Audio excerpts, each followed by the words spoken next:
Oke guys, soal nomor 1. Cindy likes watching horror movies, titik-titik tanda tanya. Opsi jawabannya adalah A. Isn't she? B. Is she? C. Does she? Dan D. Doesn't she?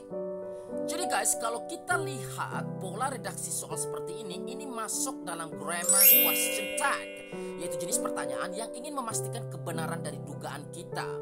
Jadi kalau diterjemahkan ke dalam bahasa Indonesia, soal itu berbunyi, Cindy suka menonton film-film horor, iya kan? Iya kan? Iya kan, inilah yang dalam bahasa Inggris disebut dengan question tag. Well guys, tidak semudah yang kita pikirkan untuk membentuk kalimat question tag.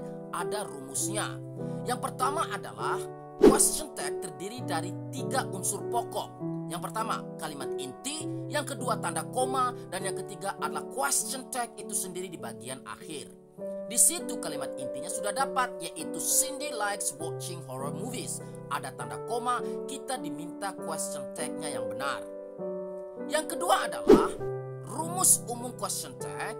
Kalau kalimat intinya berbentuk kalimat positif, maka question tag-nya harus berbentuk kalimat negatif atau ada kata not. Sebaliknya, kalau kalimat intinya berbentuk kalimat negatif yang ada not-nya, maka pastikan question tag-nya berbentuk kalimat positif. Positif, negatif, negatif, positif.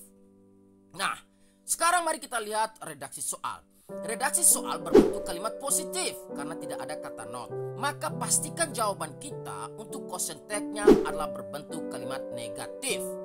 Jadi kita eliminasi option B dan C karena itu positif, menyisakan A dan D. Manakah yang benar? Mari kita lihat kembali pola soal. Redaksi soal berbentuk simple present tense karena ada kata likes. Cindy likes.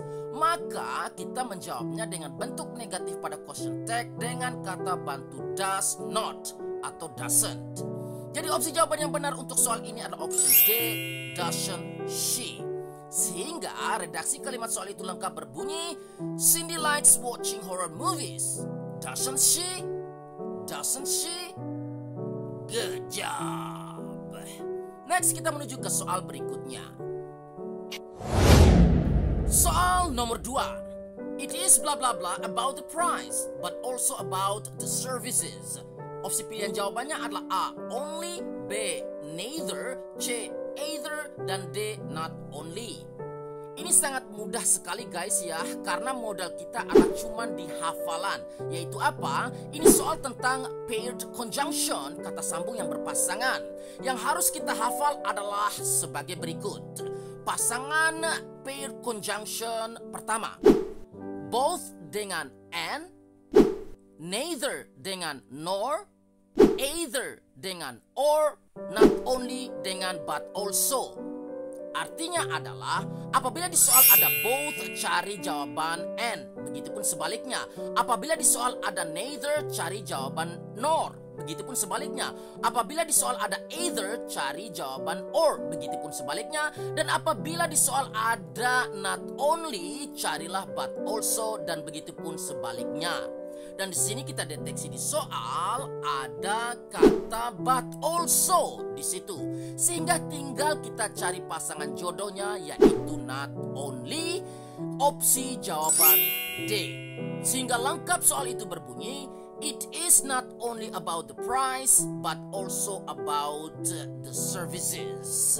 Good job. Nah, sekali lagi guys ya, di sini modal kita untuk bisa menjawab soal seperti ini adalah modal hafalan.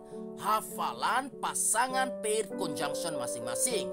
Sekali lagi, both dengan and, neither dengan nor, either dengan or, not only dengan but also. Good job. Oke, next. Soal ketiga. Despite of his blah blah blah, the company assigned another man to handle the projects. Opsi jawabannya adalah A. Capable, B. Capability, C. Capability, dan D. Capabiliment. Di sini kalau kita lihat jenis soal seperti ini soal termasuk menjebak. Kenapa? Karena opsi jawabannya semuanya seperti saudara kembar dengan menggunakan kata dasar capable. Tapi jangan khawatir, saya punya tips cara menjawab soal seperti ini. Perhatikan, di soal kita deteksi sebelum titik-titik ada his, possessive adjective atau kepemilikan satu. Jika you guys menemukan jenis soal seperti ini di mana sebelum titik-titik ada possessive adjective, my, your, their, our, his, her, its, maka pastikan setelah titik-titik itu diminta kata benda atau noun. Karena possessive adjective mengiringi noun, kata benda. Sekarang dari opsi jawaban yang membingungkan itu, tugas kita adalah mana yang termasuk jenis noun atau kata benda. Saya jawab langsung sekarang. Ciri khas kata benda adalah yang berakhiran atau sufiks ty, ty. Misalnya, difficult, sulit, kesulitan, difficulty. Seperti itu. Jadi di situ jawaban yang benar adalah C, capability. Capable, kata sifat, diubah ke kata benda ditambah ty menjadi capability. Good job. Nah, jika kalian masih bingung, sebenarnya pola jenis materi seperti ini sudah saya bedah secara detail di video-video sebelumnya, yang link deskripsinya bisa you guys temukan di kolom deskripsi video ini. Ini sangat bermanfaat ya guys ya. Kenapa? Karena soal menjebak seperti ini sering keluar di any kind of English test, khususnya TOEFL. Sekali lagi, pola menjawab soal seperti ini adalah yang pertama, pastikan setelah possessive adjective wajib ada noun benda, dan salah satu ciri benda adalah ada akhiran ty, t, capability. Good job.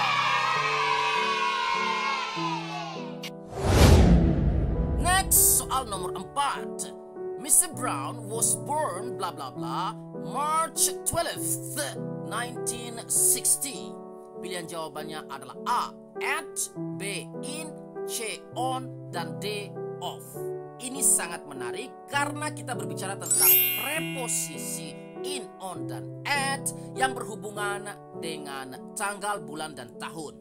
Sebenarnya di video sebelumnya secara detail sudah saya bedah tentang materi ini. You guys bisa lihat di kolom deskripsi nanti ya. Mari kita bedah kembali. Perhatikan. Pertama, kalau untuk tahun sendiri kita pakai in. Misalnya, Mr. Brown was born in 1960. Kalau hanya menunjukkan tahun. Kemudian kalau hanya bulan sendiri yaitu bulan Maret, maka kita juga menggunakan in. Mr. Brown was born in March. Kalau hanya nama bulan. Kalau bulan dan tahun digandeng, Maret tahun 1960, maka tetap kita menggunakan in. Mr. Brown was born in March 1960.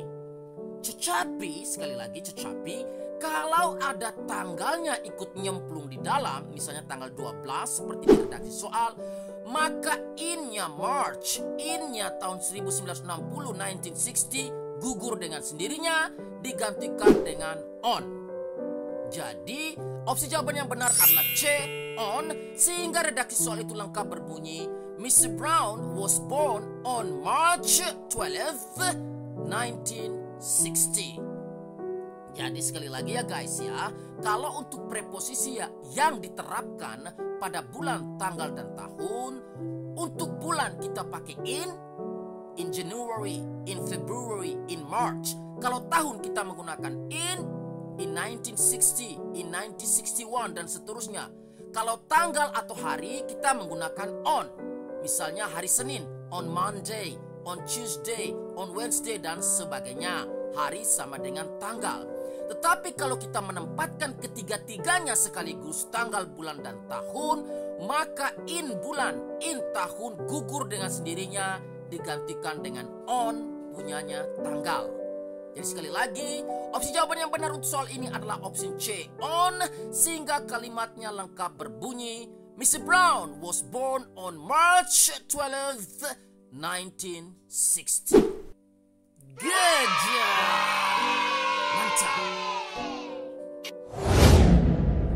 Next, soal yang kelima yang terakhir. Despite the blah blah blah around the area, the travelers kept moving on. Opsi jawabannya adalah A. Dangerous, B. Dangerously, C. Danger, dan D. Dangering. Ini soal hampir sama dengan soal nomor 3 tadi ya guys ya. Dimana soal menjebak seperti ini kita mencari pilihan yang mirip-mirip saudara kembar ya. Tetapi jangan khawatir, saya punya tips sebagai berikut. Yang pertama, kita perhatikan sebelum titik-titik ada artikel the. Ada artikel the. Nah di sini polanya sama seperti nomor 3 tadi ya guys ya. Nomor 3 tadi ada possessive adjective, maka di sini kalau ada artikel an dan the, maka wajib titik-titik itu diminta noun, kata benda. Jadi sekali lagi, kata benda diiringi oleh dua hal. Yang pertama, possessive adjective seperti di nomor 3 dan diiringi dengan artikel seperti di nomor ini. Artikel itu adalah an dan the dan sudah kita bedah di video sebelumnya. Jadi sekali lagi, yang diminta di sini apa guys? Ya, opsi jawaban yang menunjukkan noun atau benda. Di situ, opsi jawaban yang menunjukkan benda adalah opsi C, danger. Jangan terkecoh dengan opsi A, dangerous. Karena dangerous yang berakhiran os itu adalah adjektif kata sifat. Sedangkan B, dangerously yang berakhiran li itu adalah adverb of manner. Sedangkan C, danger yang berdiri sendiri itu adalah noun, kata benda. Contoh lain misalnya begini, beautiful itu adalah kata sifat. Tetapi kalau beauty berdiri sendiri tanpa full itu adalah noun, kata benda. Beautiful cantik, beauty kecantikan. Dangerous sifatnya berbahaya, danger adalah sesuatu benda yang berbahaya, benda noun.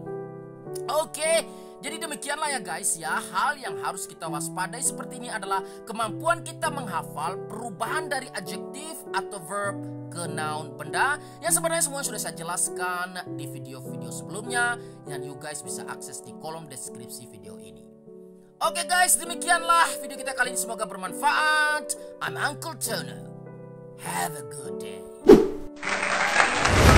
Demikianlah materi kita kali ini. Mari kita dukung pengembangan channel ini dengan cara like, share, comment, and subscribe. Sampai jumpa di materi berikutnya. Thank you for watching.